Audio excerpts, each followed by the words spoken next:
Bem, meus queridos, continuando a aula sobre clima, agora a gente vai falar sobre fatores climáticos.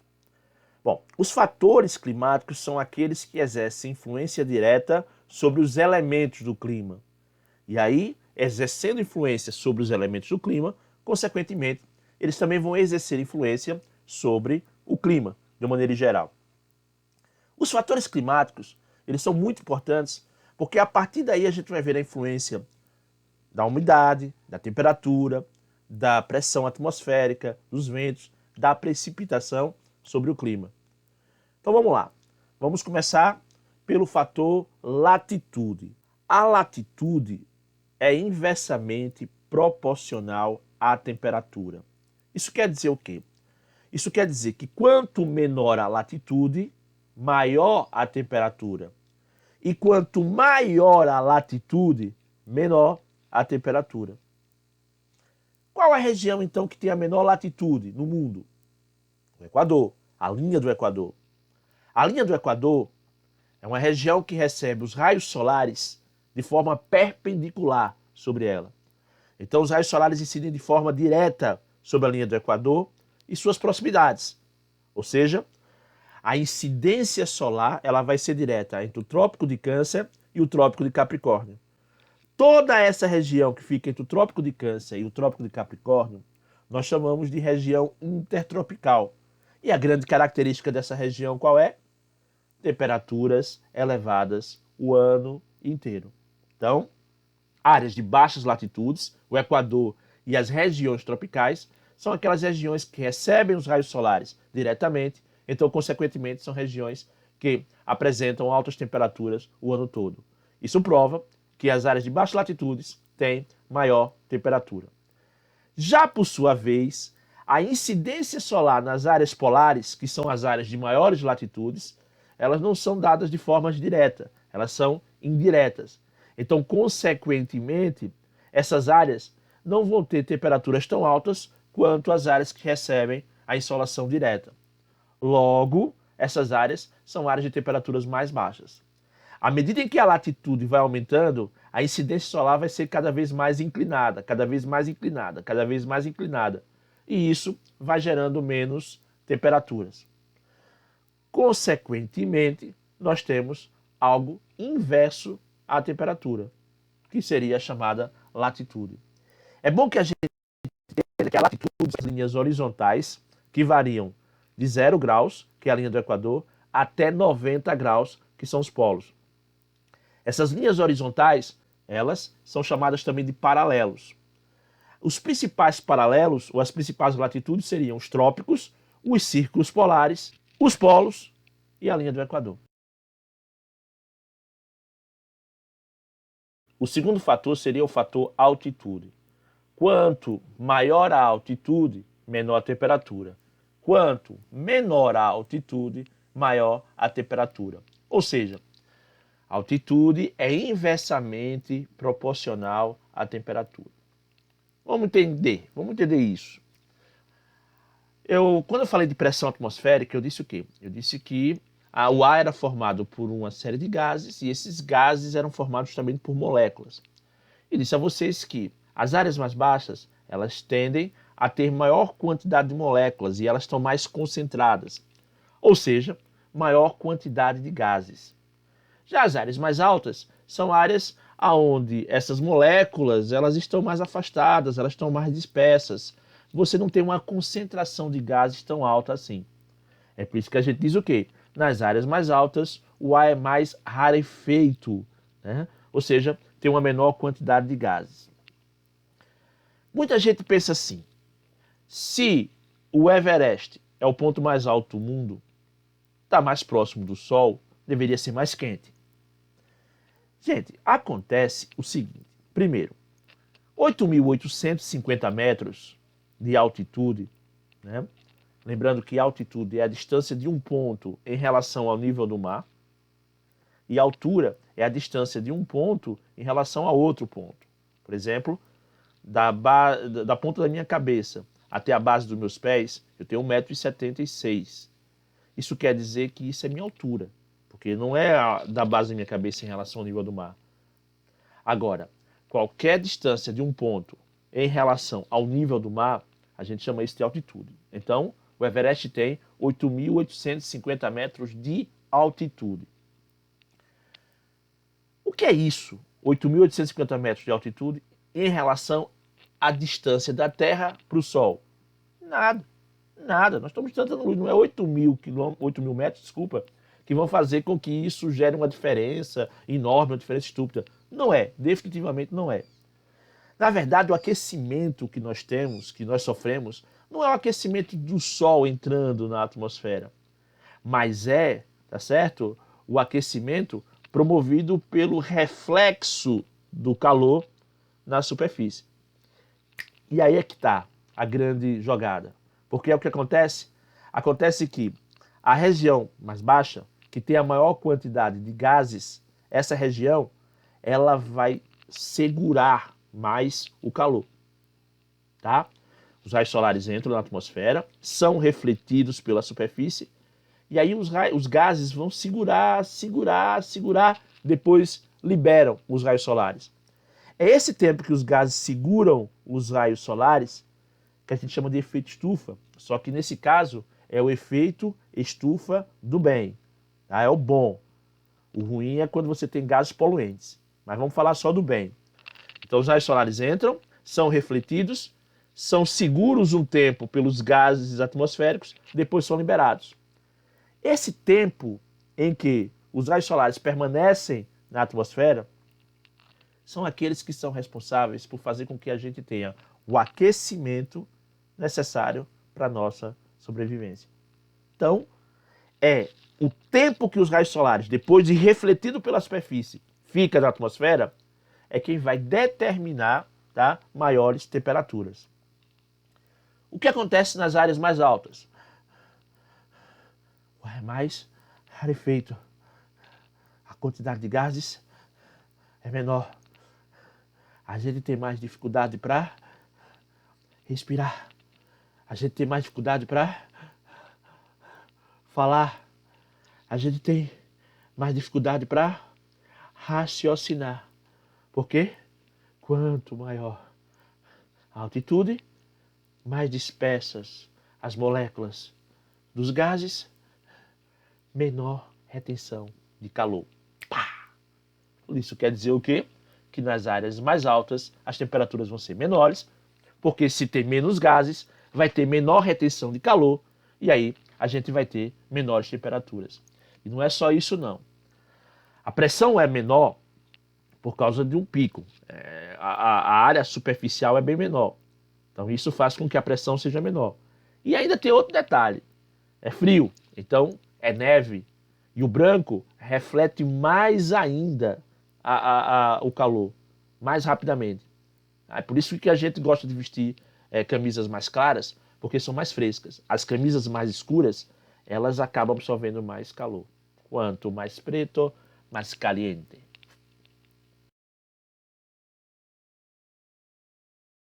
O terceiro fator seria o fator relevo. Já que a gente falou de altitude, vamos falar de relevo. Gente, quando a gente fala do relevo baixo, a gente está falando de um relevo em que favorece, facilita a passagem de massas úmidas. A passagem de massas, de uma maneira geral. Um relevo baixo, o que acontece? A gente vai fazer com que essas massas elas consigam passar livremente por elas. Nós temos um bom exemplo aqui no Brasil. A massa polar atlântica. A massa polar atlântica é uma massa que atua agora no inverno. E essa massa polar, ela consegue chegar ao sul do Brasil, claro, pela proximidade. Ela consegue chegar ao litoral nordestino, vem pelo mar e abrange o litoral nordestino, trazendo muitas chuvas, chuvas frontais. Essas chuvas que nós estamos tendo agora no inverno. Mas o mais interessante é que essa massa polar consegue chegar até a Amazônia. E não pelo mar, pelo continente. Bom, peraí, como é que essa massa consegue chegar tão longe pelo continente? Simples, porque essa massa vai encontrando o quê? Baixas altitudes. Então essa massa entra no sul do Brasil pela chamada planície dos Pampas.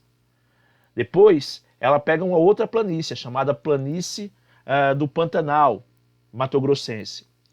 E aí ela consegue subir e chega até a planície amazônica. Ou seja, ela pega um corredor entre o Planalto brasileiro e a Cordilheira dos Andes. E ela vai subindo essa parte aí até chegar ao oeste da Amazônia, provocando aquilo que a gente chama de friagens. Já por sua vez, aqui no Nordeste, o sertão vai ser uma área de depressão. Então o que acontece? Acontece que nós temos entre o Rio Grande do Norte e Alagoas, Serra da Borborema. Aqui em Sergipe, serras residuais. É o caso da Serra Itabaiana, Serra do Machado, Serra da Miaba. Na Bahia, a Chapada Diamantina. Lá no norte, no Ceará, as Chapadas do Araripe e a Chapada do Apodi. E no oeste, chamado Planalto do Parnaíba. Ou seja, o sertão nordestino ele é cercado de planaltos por todos os lados. Esses planaltos eles dificultam a passagem das massas úmidas. E ao dificultar as passagens das massas úmidas, fazem com que o sertão seja uma área mais seca. Só tá vento. O lado da montanha, o lado do planalto, o lado da serra, o lado da chapada, que não chove, a gente acaba chamando isso de sotavento. Não chove, só tá vento. Já por sua vez, o lado de lá, da chapada, da serra, do planalto, essas áreas acabam sendo áreas mais úmidas. Por quê? Porque tanto as nuvens que vêm do oceano, a massa úmida que vem do oceano, como a massa úmida que vem da Amazônia, não conseguem atravessar estas serras, esses chapados, essas chapadas, esses planaltos. E como não conseguem atravessar, resultado, acaba correndo a chuva toda de um lado. De um lado da montanha chove, do outro lado é seco. Essas chuvas que ocorrem por causa das serras, das chapadas, dos planaltos, a gente chama de chuvas orográficas ou chuvas de relevo. E essas chuvas fazem com que essa área seja uma área úmida. Essa área úmida nós chamamos de barlavento. Então o lado úmido da montanha, da serra, da chapada, do planalto, nós chamamos de barlavento. Já o lado seco nós chamamos de sotavento. Essa imagem que vocês estão vendo aí é uma imagem do Himalaia. Vocês podem ver que na porção central do Himalaia, na porção central da foto, nós temos o Himalaia, onde estão essas nuvens brancas aí. Gente, essa imagem é fantástica. Primeiro porque ela prova que a Terra é redonda, não é plana, tá? É redonda, olha lá, né? Ah, já sei, tem gente dizendo bem assim, fake news, fake news, fake news. Bom, mas, segundo, ela é importante porque a gente percebe que a Cordilheira do Himalaia é uma área de montanhas que faz com que a gente entenda muito bem, tá certo? Essa questão do sotavento e do barlavento. Porque se você olha aí para o lado mais verde, abrange a Índia, mas abrange também Paquistão, Nepal, Butão, Bangladesh. Essas nuvens são as nuvens provocadas pelas monções de verão. São os ventos úmidos que vêm do Oceano Índico em direção à Cordilheira do Himalaia. Não passa. Vejam que as nuvens estão todas concentradas no Himalaia. Consequentemente, isso vai provocar chuvas orográficas do lado da Índia, do Paquistão, do Nepal, de Bangladesh. E aí vai chover torrencialmente durante o verão, fazendo com que as veias hidrográficas, dá para perceber aí, elas fiquem cheias e causem grandes inundações. Infelizmente, isso é sempre acompanhado de tragédia, de mortes. Muita morte na margem do Ganges, do Indo, do Brahmaputra, que são os principais rios dessa região. Já, por sua vez, do outro lado da Cordilheira do Himalaia, está seco. Você percebe pela cor marrom que está seco. Aldri, mas tem alguns lagos aí. Na verdade, esses lagos, essas lagoas são temporárias. Elas acontecem por causa do derretimento da neve, é verão. Então a neve derrete, a água desce a montanha e encontra algumas depressõezinhas onde ela forma essas lagoas temporárias, lagoas de várzea, que vão secar durante o verão. Tá? Porém, a gente percebe que, de um modo geral, essa região, que é a China, que é a região do Tibete, acaba se caracterizando por ser uma região que apresenta seca, uma área semiárida. Mais ao norte, nós vamos ter até a parte do deserto da Mongólia, deserto de Gobi. Então, isso tem muito a influência do relevo. Por quê? Porque o lado da Índia, do Paquistão, do Nepal, de Bangladesh, a gente chama isso de barlavento. O lado da China, da Mongólia, a gente chama isso de sotavento. Beleza, querido?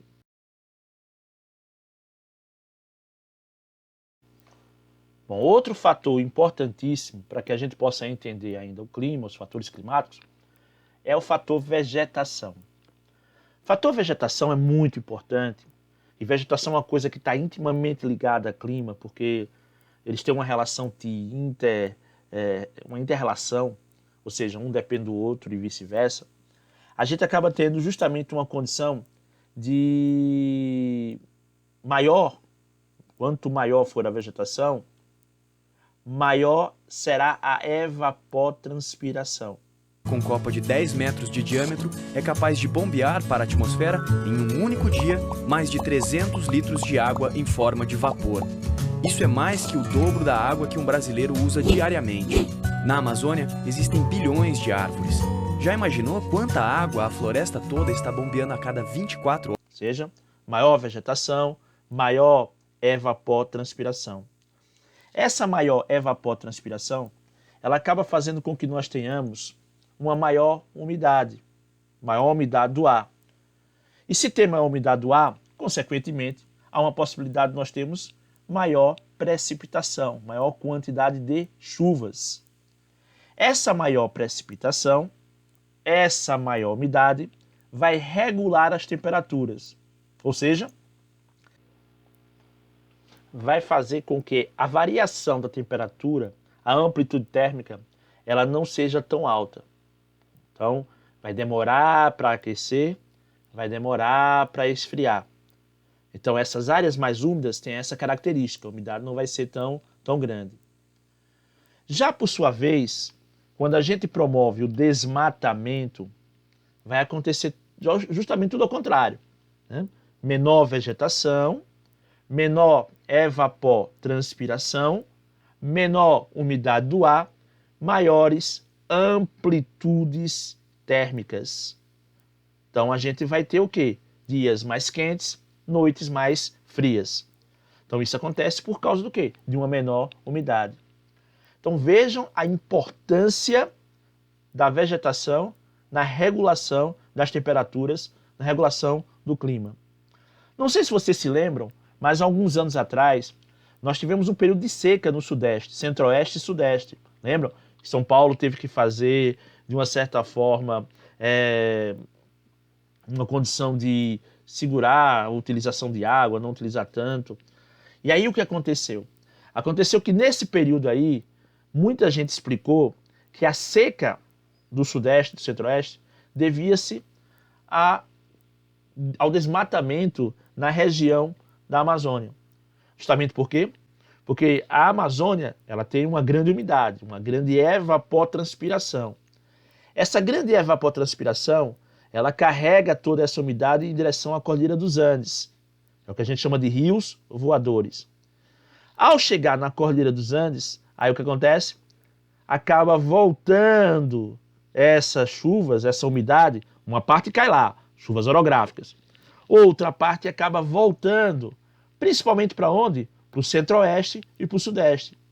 Então, consequentemente, com menor vegetação, maior desmatamento, menor transpiração, menor umidade dos rios voadores, consequentemente também o quê?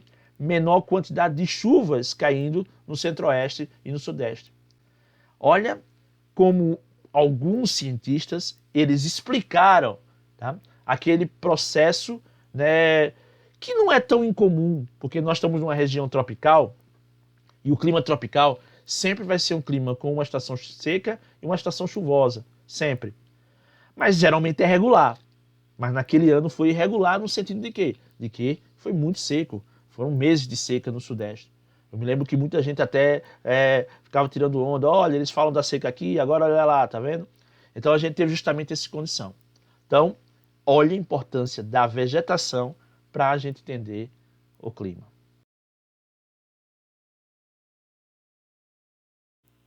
outros fatores climáticos estão intimamente ligados, seriam maritimidade e continentalidade. A maritimidade condiz com a proximidade que nós temos do quê? Do mar. Quanto mais próximo nós estivermos do mar, maior é a evaporação, maior é a umidade do ar.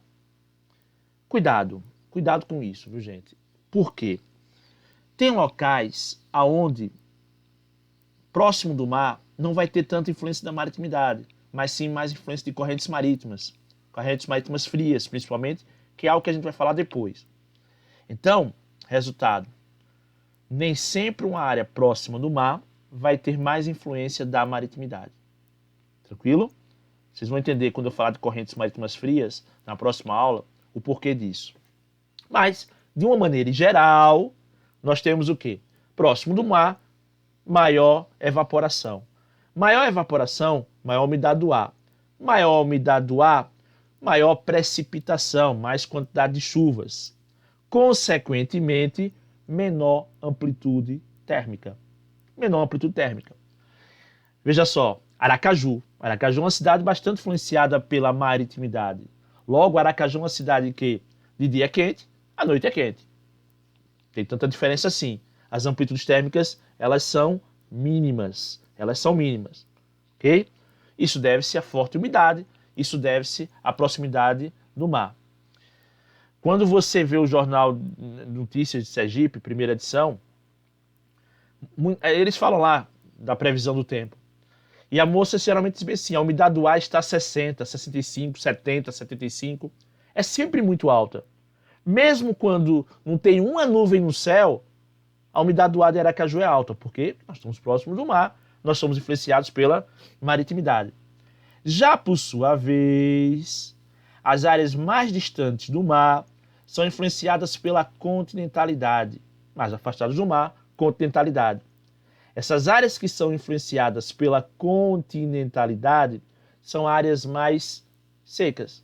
São áreas de menor evaporação, são áreas de menor umidade do ar, consequentemente são áreas de maiores amplitudes térmicas.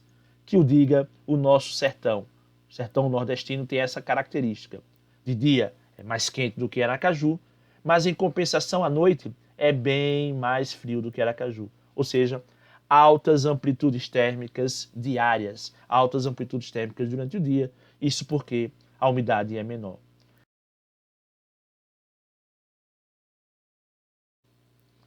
Bom, os demais fatores nós falaremos numa próxima aula. Beijo, um abraço, saúde e paz. Um abraço de Wakanda, né? Não posso esquecer disso. Tchau, queridos.